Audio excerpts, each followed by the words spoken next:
So this idea of going to mentors and this idea of yielding before actually growing requires humility. Because what is humility, right? I think I have it. I think you have it. Most people think they have it, but this humility that I'm talking about is a different kind of humility. It's this idea that if I can be a little bit more inwardly humble, that might compel me to go to someone and say, "Hey man, I don't know, but I need to know. I don't know what the answers are, but maybe you might have the answers on this." And I've found, this is crazy, I've really found that most people don't want to sit down and have that level of humility. When that's the very thing, seeking out that feedback is what's going to bring you the answers, the clarity to your questions and your problems that you're seeking. Just being able to say, "Hey, I don't know, but I want to know." And one of the examples I like to use is Michael Jordan. Michael Jordan was a hugely humble guy. Didn't seem like it, because what are you seeing? You're seeing a cocky guy playing basketball. I mean, he was cocky. He was super cocky. He was outwardly cocky, but he was inwardly very humble. You know, there was a guy named Roland Lazenby. He wrote a book called Michael Jordan: The Life. It's pretty much the biography on Michael Jordan. And he talks about in the book, you know, Dean Smith, his coach at UNC. He said this guy was a sponge. This guy, he said, I never knew a player who would listen so closely to what his coaches said and then go and do it.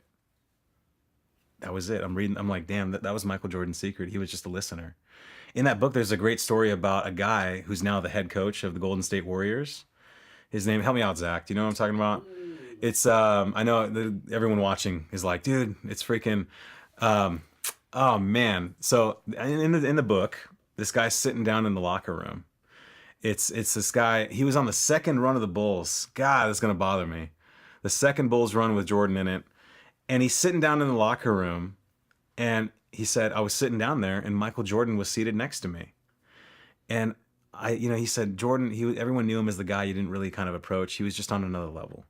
But I was sitting next to him after a game, and I said, hey dude, I saw some things that you did last game that I think if you changed this way, it would benefit your game next game. And he said, to my amazement, the greatest player in the NBA was not only listening, but he actually went out and did that very thing the next game.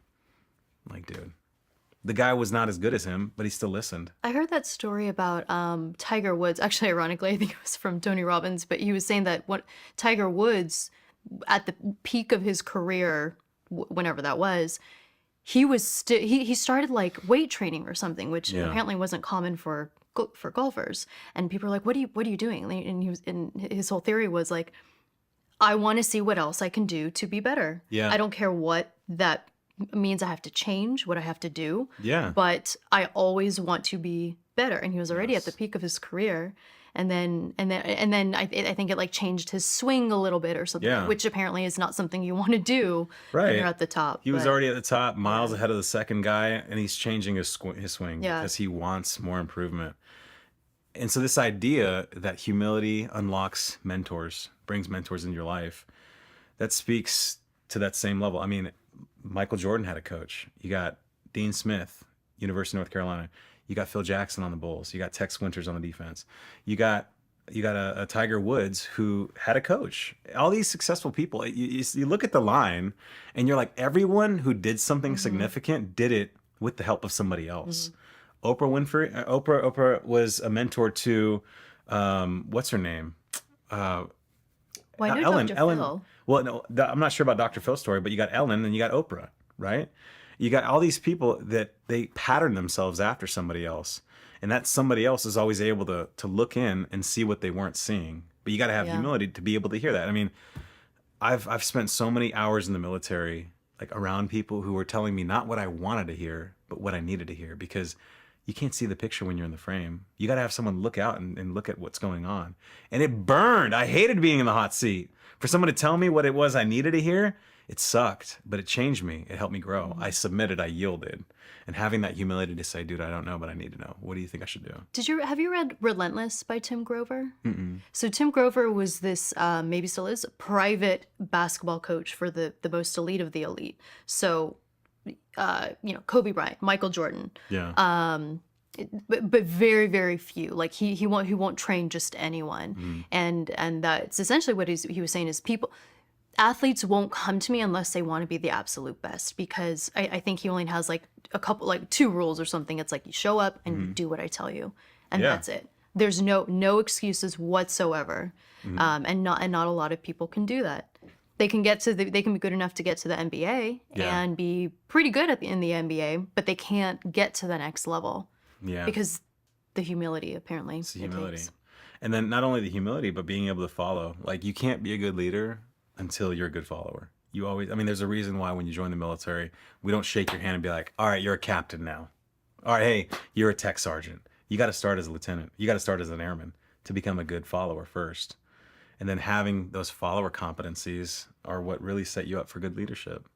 But yeah, this idea that that everyone who did it, I mean, if I didn't join if I didn't have that military experience, if I didn't have that discipline, because I knew, like, when I was 18 years old, I was a fucking dumb ass. I was stubborn. I didn't want to listen to anybody. So if that woman that I met 4 days out of the military said, hey, come to my meeting, I probably would have been late or just not went at all. She just said, hey, do what I tell you to do. I said, okay. You tell me to jump, I'm going to say how high. Like, let's do it. So that helped me, having that discipline. So humility is necessary. I think one of the other things that we talk about in these six lessons is what I call living from the inside out. That's the 5th thing. Living from the inside out as opposed to living from the outside in. And I say that because, there's a time to live from the outside in, and that time is when you're learning, when you're trying to cultivate perspectives, when you're trying to gain knowledge, when you're trying to understand. But at some point, you got to be able to valve that off and live from the inside out. What do I mean by that? Basically, what I mean is most people are living from the outside in, and they're doing it their entire lives. Most people, they take a look at what's going on and they say, well, this is my environment, this is my situation, and these are my circumstances. Because this is my environment, this is my situation, and these are my circumstances, that is going to influence how I think. And because that influences how I think influences how I feel influences what I do, and what I do brings about the same results.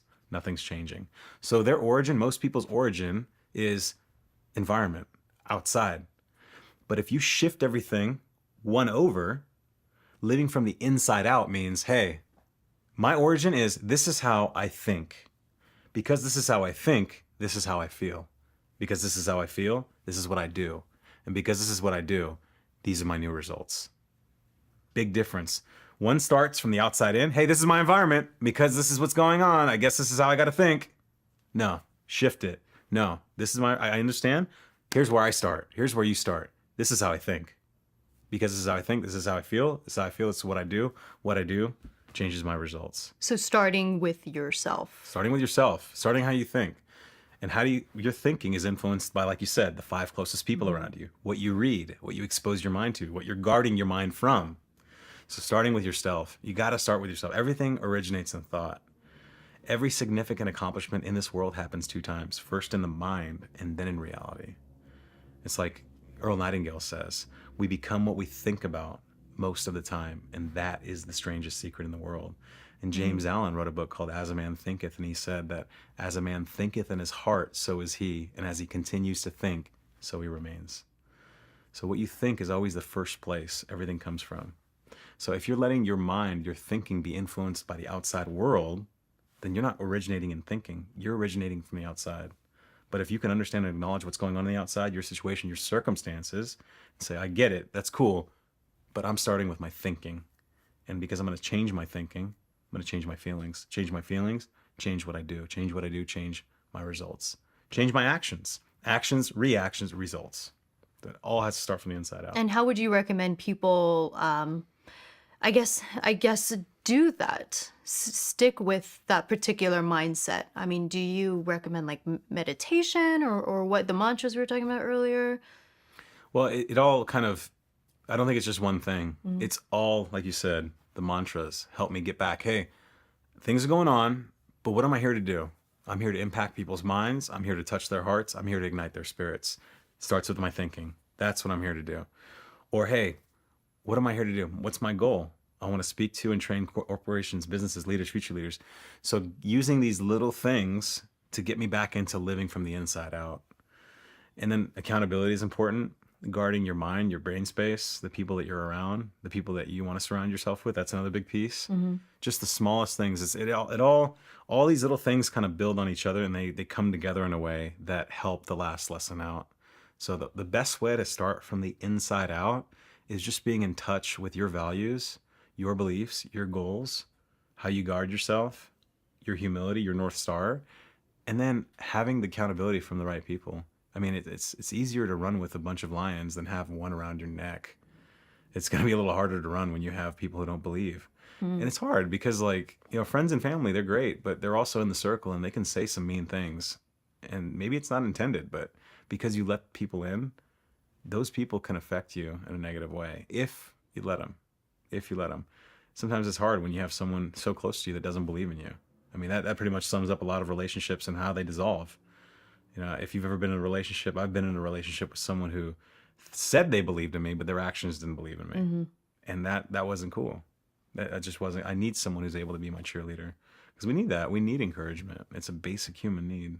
Hey everyone, thanks so much for watching the episode. If you're interested in contributing to the conversation and supporting the show, there's 2 easy things you can do. 1, click subscribe, and 2, visit our Patreon page where you get exclusive access to the Exploring Minds community.